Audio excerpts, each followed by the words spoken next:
बिस्मिल्लाहिर्रहमानिर्रहीम अस्सलाम वालेकुम। माइक पोम्पियो ने 2 दिन पहले बयान दिया कि साउथ चाइना सी के ऊपर जितना चाइना क्लेम करता है वो इलीगल है, और इसके बाद इन्होंने अपने जितने एयरक्राफ्ट कैरियर भेजे थे, ये आपकी स्क्रीन पर तस्वीरें लेटेस्ट चल रही हैं, इन्होंने तेजी से एक्सरसाइजेस करना शुरू कर दिया और एक्सरसाइजेस उस लेवल पर ले गए हैं जहां उसके बाद सिर्फ अगला मरहला हमला करने का या जंग करने का आता है। पहली मर्तबा अब जो सैटेलाइट तस्वीरें सामने आई है, ये आपकी स्क्रीन पर चल भी रही है, चाइना ने अपने 8 फाइटर जेट्स इस वक्त वुडी आइलैंड पर साउथ चाइना सी के अंदर तैनात कर दिए हैं और ये अमेरिका के मुकाबले के लिए इन्होंने भेजे हैं। अब जो सैटेलाइट तस्वीरें आई हैं उसके मुताबिक ये J-11BS-4 उन्होंने भेजे हैं, जो कि चाइना की लिबरेशन आर्मी एयरफोर्स के लिए इस्तेमाल होते हैं और उनकी नेवी भी इस्तेमाल करते हैं।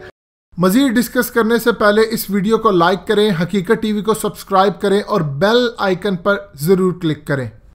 और उसके अलावा बाकी इन्होंने JH-7 जो एंटी शिप फाइटर बॉम्बर्स हैं वो भी इस वक्त रवाना कर दिए हैं। ये पहली मर्तबा ऐसा मनाजिर देखने को मिले हैं कि चाइना ने इस वक्त अमेरिका को भरपूर जवाब देने के लिए, उसके डिस्ट्रॉयर को तबाह करने के लिए जितनी कोशिश उसके पास हो सकती है वो करने के लिए तैयार है। देखिए, इस वक्त सूरत हाल इतनी ज्यादा साउथ चाइना सी के अंदर खराब है कि आज से पहले कभी भी नहीं थी। चाइना के फॉरेन मिनिस्टर ने कहा है कि अमेरिका पूरी तरह चाह रहा है कि इस खत्ते के अंदर जंग हो जाए और जंग के नतीजे में वो चाइना पर कब्जा और उसको तबाह करने की जो कोशिश करे वो कामयाब नहीं होगी। अब आप ये देखें कि इस वक्त वो ट्रैवल बैन लगाने जा रहे हैं बड़े बड़े चाइना के लोगों के ऊपर, जिसमें शायद जैक मा भी शामिल हो, जो अली बाबा ग्रुप के मालिक हैं और जिन्होंने हर तरफ चाइना को आगे ले जाने में अपना जो किरदार अदा किया है वो देखने लायक है। ये ज़रा आज आप इंटरनेशनल अखबारों की हेडलाइंस देखिए जिससे आपको पता चलेगा ये जेट्स ऐसे नहीं आए, ये करने क्या है और इंडिया का क्या रोल होगा इस जंग के अंदर। ये इंटरनेशनल एक्सप्रेस यूके ने जो खबर लगाई है उनके मुताबिक कि चाइना किसी भी वक्त जंग का ऐलान कर सकता है और ये चीज़ें मुकम्मल तौर पर कंट्रोल से बाहर हो सकती हैं। इस तमाम सूरत हाल के अंदर इकोनॉमिक टाइम्स ने कहा है कि एक्सपर्ट्स ने वार्निंग दे दी है कि चाइना और अमेरिका ये दोनों जंग के करीब पहुंच चुके हैं और ऐसी जगह पर आ चुके हैं जहां से वापस जाना इंतहाई मुश्किल है। देखिए, अमेरिका के जो कैरियर्स आए हैं वो करने क्या आए हैं इस वक्त।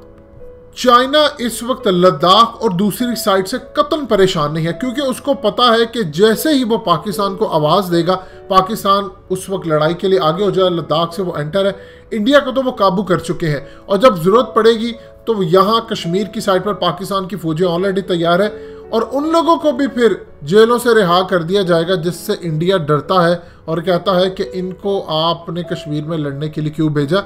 ये पाकिस्तान की पॉलिसी वक्त के साथ आपको नज़र भी आ जाएगी, क्योंकि जब जंग होती है तो फिर सारा कुछ जायज़ हो जाता है, फिर कुछ नहीं देखा जाता। और चाइना भी ये चाहेगा, क्योंकि वो इस महाज के ऊपर चाहेगा कि जितना हो सकता है हम कश्मीर को आज़ाद करवाएं, नंबर 1। लेकिन उसको सबसे ज़्यादा खतरा अगर कहीं से नज़र आता है तो वो है साउथ चाइना सी।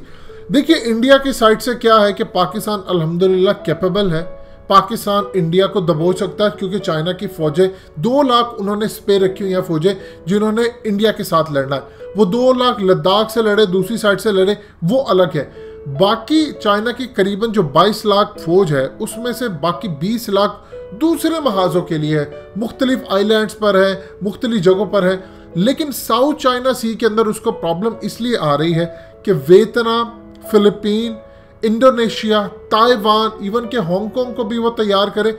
ये सारे के सारे जब ममालिक मिलकर एक दफ़ा चाइना के ऊपर हमलावर होते हैं, अमेरिका समेत ऑस्ट्रेलिया को भी बुलाया जाएगा। इवन कि आप इमेजिन कर लें कि इंडिया अब कूद पड़ा साउथ चाइना सी के मामले के ऊपर। हमेशा इंडिया ने पॉलिसी रखी, उसने ताइवान को एक्सेप्ट नहीं किया कि 1 कंट्री 2 सिस्टम। पाकिस्तान ने भी इसलिए नहीं एक्सेप्ट किया कि 1 कंट्री 2 सिस्टम।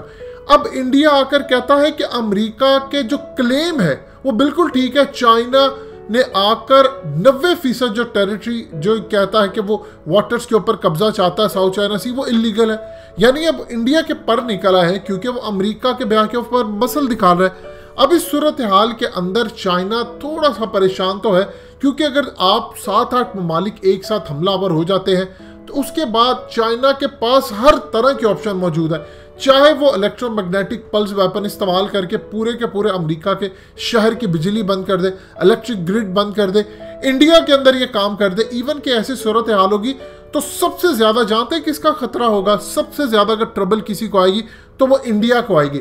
सबसे पहले चाइना ये काम करेगा कि इंडिया के अंदर इतनी तबाही मचा दे या इंडिया को इतना वीक कर दे कि इंडिया अमेरिका पर प्रेशर डाले कि हर सूरत ये जंग रोकनी पड़ेगी, क्योंकि इससे बेहतर उसके पास अपॉर्चुनिटी नहीं है। अभी तो आपको ये चीज़ें नजर आई हैं, इवन कि अभी तो इंडियन मीडिया में बातचीत हो रही है कि चाइना ने हाल ही के अंदर जो इंडिया के फौजी मारे हैं, ये पहले से उनका प्लान था कि हम एक दफा इंडिया के फौजियों को मारेंगे, ये कोई एक्सीडेंटली नहीं हुआ। ये इंडियन मीडिया क्लेम कर रहा है। एक थ्योरी वो पेश करते हुए कह रहे हैं कि ये पहले से डिसाइडेड था चाइना की जानिब से कि हम यहाँ पर जब आएंगे हम इनको मारेंगे, इसके बाद दबदबा रहेगा।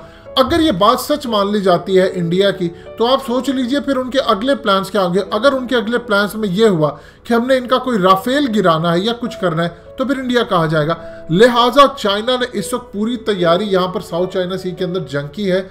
वहां पर उसने अपने एयरक्राफ्ट और दूसरी तमाम चीजें तैनात किया, फौज उनकी अलर्ट है। सिर्फ एक वाकया अमेरिका चिंगारी लगाना चाहता, कोई एक वाकया ऐसा करके चाइना पर इल्जाम लगाएंगे और फिर ये जंग शुरू हो जाएगी।